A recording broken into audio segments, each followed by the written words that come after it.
Welcome to Rennthusiast, my YouTube channel about Porsche ownership. And up here on the lift, you see my recently acquired 996 GT3. So this video is the second installment in the series that I'll be doing on this car. And just to kind of get you up to speed here, I bought this car 6 or 8 weeks ago now. I put a couple hundred miles on the car. I did a video showing like kind of first impressions and what it was like to drive the car. And this video is clearly about taking the car apart and seeing what I actually bought. So I bought this car off the West Coast, and I did buy it sight unseen, did have a PPI done, but you know, this video is sort of a cautionary tale for anybody looking to buy one of these cars either for the 10th time or the first time, because truly I got a huge kick in the gut on this car that was not discovered during the PPI. But I'm not here to scare anybody off of the Porsche hobby. It is wonderful. We all have such fun with these cars, but instead I just want to give you guys a sense and a feel for, you know, the reality of buying these cars. And so in this video, we'll take you through what we found, what the sorting strategy is, and at the end, we will share with you guys a very unfortunate turn of events. I have my mechanic and good buddy Aaron here with Renpart. Aaron's going to be talking us through his findings. He stayed up till 1 in the morning yesterday going through this car, getting the motor out. And so Aaron, let me turn it over to you, man. I think we start with what you think we ought to start with. Sure. So brought this car in. Will wanted me to drive it, which, man, that was really tough for me to do. He really had to twist my arm. And I drove it.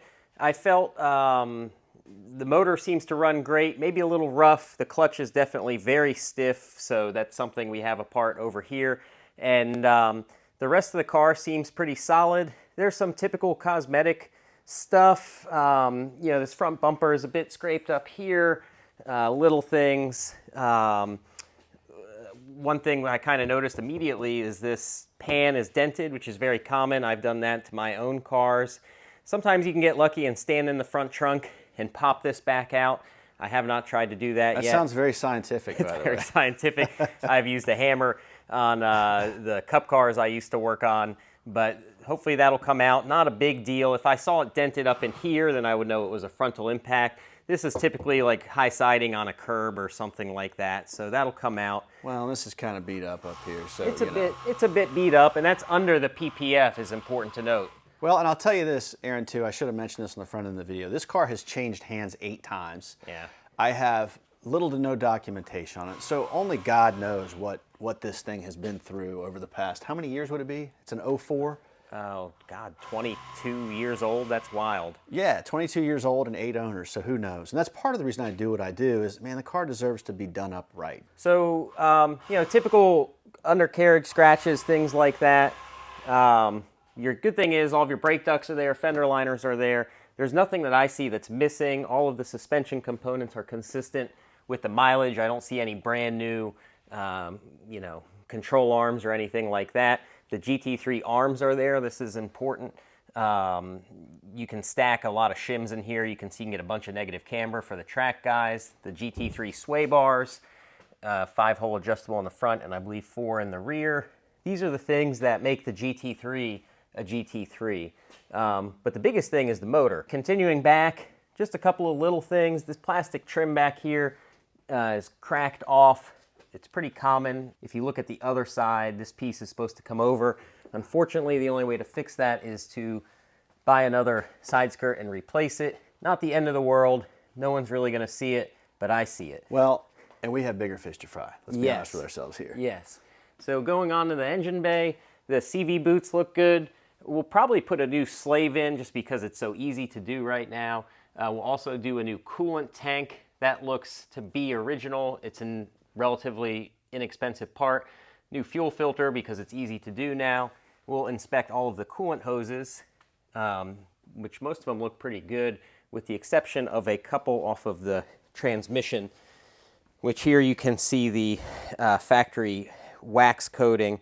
And since this is a complicated multi-part piece and I had to pull on it a little bit, I'd just say we'll go ahead and do that, one and done. And there's a couple of other little hoses like that underneath there. So moving over here is the gearbox.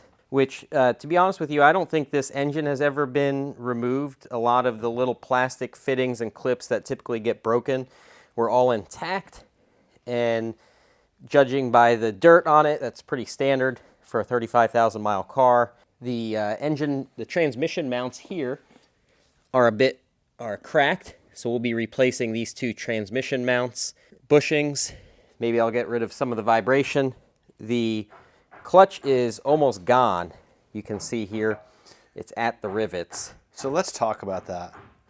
And by the way, guys, if you hear something in the background, the guys in the adjacent garage are banging around, so welcome to YouTube. Yes. This is not pro quality. So anyway, 35,000 miles, and the clutch is toast. I mean, so did somebody just beat the hell out of the car? So maybe someone didn't know how to drive, someone lived in a hilly area, someone slipped the clutch at stoplights instead of holding the brakes. Well, I know this isn't the end-all be-all, but the car has 0 over revs in range 2, so we kind of hope it wasn't. Hard to say. I mean, street driving, I mean, if it was sold 8 times, think about it. That's potentially 16 different 18-wheeler drivers loading the car on and off a trailer. You can really do a lot of damage on a truck. So we have a new flywheel. So we'll be doing the flywheel. We're going to stick with the dual mass. A lot of guys want to go to the single mass from the RS. Don't want to do it. Sounds like a bag of bolts. It's cool in a race car, but on the street, it's not always the most fun. So we'll be doing the clutch, pressure plate, which this clutch was super heavy. I think they are, though, man. I got a lot of feedback from my first video from guys who know. They say that they're very heavy. Yeah, but the fact that this disc is worn, you can't even see the gills on it, probably has a bit to do with that as well. But it was not slipping, so. It was just, and you know, it made a lot of noise from under the car. Like you'd have the motor off and you could hear it. It just was squishing. And so the GT3 has a funky release bearing compared to your standard, the other 997 we did. Basically, this pin, your release bearing is integrated into the pressure plate, and what you're hearing is all of this mechanical noise, and this bearing is also a little loud, and it's also cracked in here, I just noticed, which that's plastic, so we got to replace all this. So we're going to replace all of this. Do it upright. And do it right. Do it once. We don't want to do it again. But the GT3 motor, first thing you notice if you're coming from the standard water-cooled motor cars is this oil tank. This is a dry sump motor, so huge difference. This motor will not fit in a standard 996 or 997 because the trunk is in the way. You'd have to weld in some sheet metal and then of course run the different DME and all sorts of wiring. So this is a huge upgrade over the standard water-cooled cars in my opinion, and basically the motor is designed, it's based on you know, the air-cooled engines. Obviously it's water-cooled, but not the same as the M96 and M97. This is the thoroughbred. Hey Aaron, real quick. I'm shooting video of you, and this hat, the light hat. My lights. Am I blinding you? Sorry. No, it's not even that. It's just like, it's like a halo. It's hard to take you serious. Anyway. Oh, okay, yeah, sorry. I get used to wearing these because I like to be able to see. I can get a lot more things done when I can see really well. So main concern on these motors is, number one, the clutch. Clutch is a big job. You can do the clutch in the car, but it is a royal pain. Guys that know about this will know what I'm talking about. There's a pin. You have to tape this in. This is laying on the motor, and you have to tape this in, then you have to line a pin up through here, and to top it all off, there's needle bearings on this side, and you're doing it blindly. So to do it in the car, you're giving me a headache thinking about is no fun. Now, of course, there's guys, oh, I can do that in 2 hours. Not me. And then also you have to remove these studs because to pull the transmission out with the motor in the car, you need to pull these studs to get the clearance to be able to drop the box. Why do these look so new, man? Well, they've been encased inside of the makes sense. gearbox there. So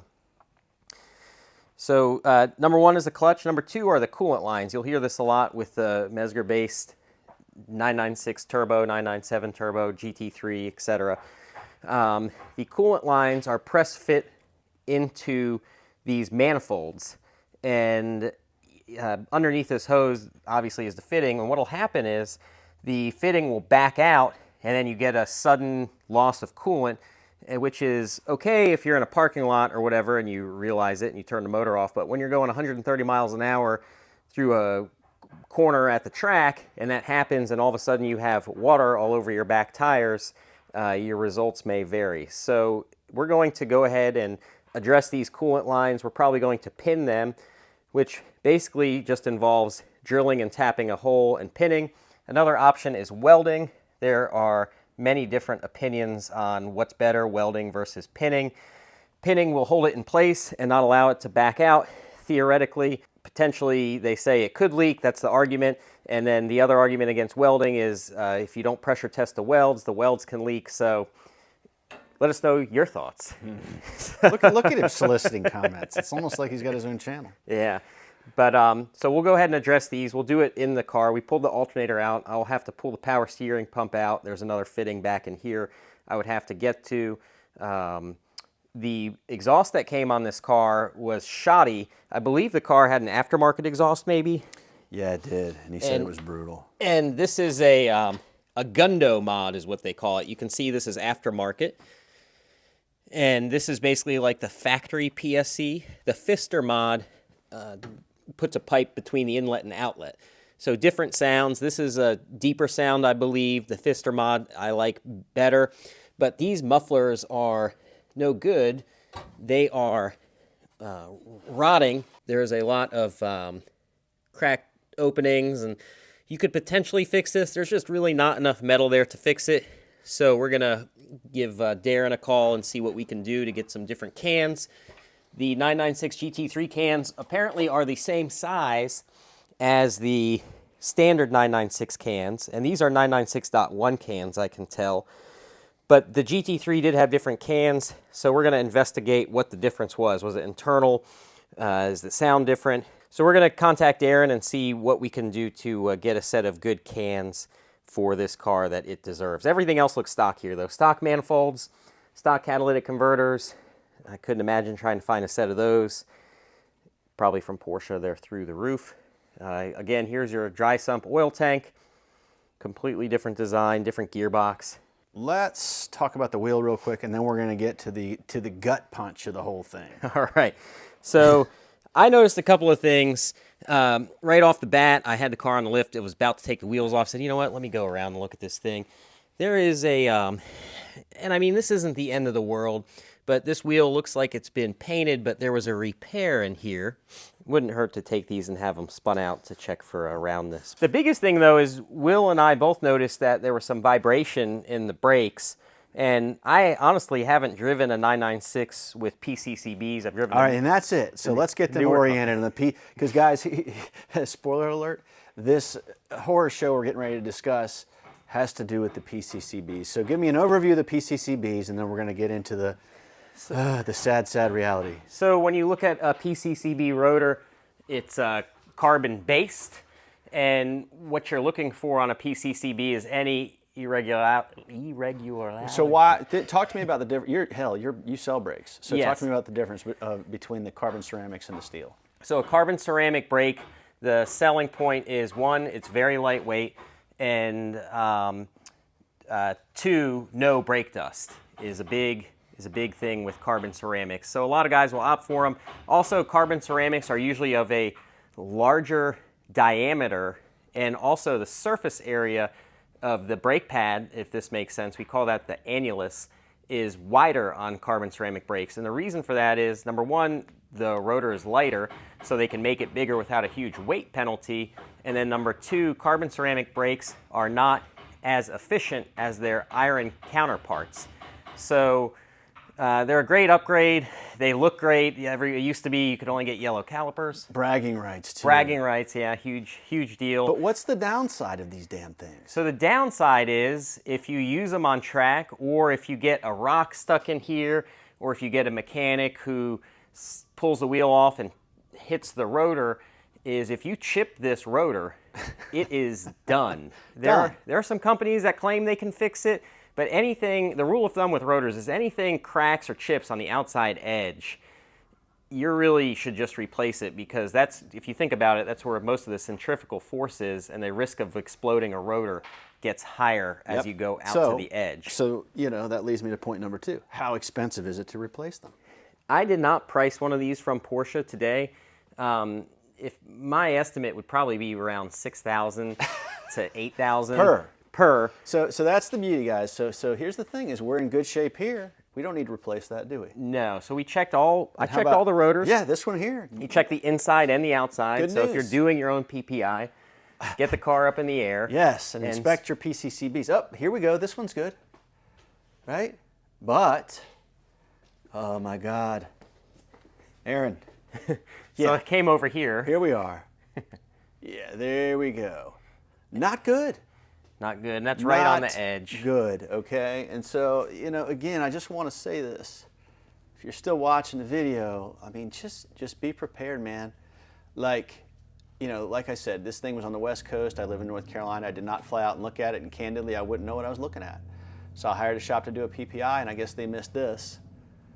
So here we are, a big pile of steaming shit in my lap.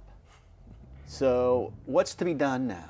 Well, you know, there's some companies that claim they can fix these things. I'm a little hesitant, especially on a front rotor on the outer edge. I mean, you know, do you really want to risk, you know, trying to fix that unless it can be professionally done? No, I wouldn't. I mean, how about this? I don't know much, but that to me does not look good. No. And by the way, I ever since I drove the car away from the transport truck, I noticed that vibration you were talking about, and it very, very noisy when you applied the brakes. So I can't know this, but I sort of feel like if it wasn't the pad dragging over that spot right there. Yeah, I did notice some judder in the brakes. Will said once you heat it up, it gets better. I was a little afraid to get them smoking hot because it just didn't feel right to me. And then, of course, we found this, so now we have it. So now our options are maybe we can find a front right rotor secondhand, which is highly unlikely. We could buy a new one from Porsche, which That's is highly unlikely. Highly unlikely too. Or we can do a iron conversion from Gyrodisc, which basically all that you're doing, and you can do this on any car, is you pull the caliper off, you pull the pads out, you put on the iron rotor, which is the same size as this. Obviously, there is a weight penalty, and then you change the pads. And you get to keep the very cool bragging right calipers. Yes. So the iron rotor will be of the same diameter, but since they're more efficient, the annulus, that swept area, will be slightly smaller. And the reason for that is, number one, you don't need the extra large annulus of the carbon ceramic, and then number two, there is a weight savings on the steel version of these rotors. So pretty straightforward and completely reversible.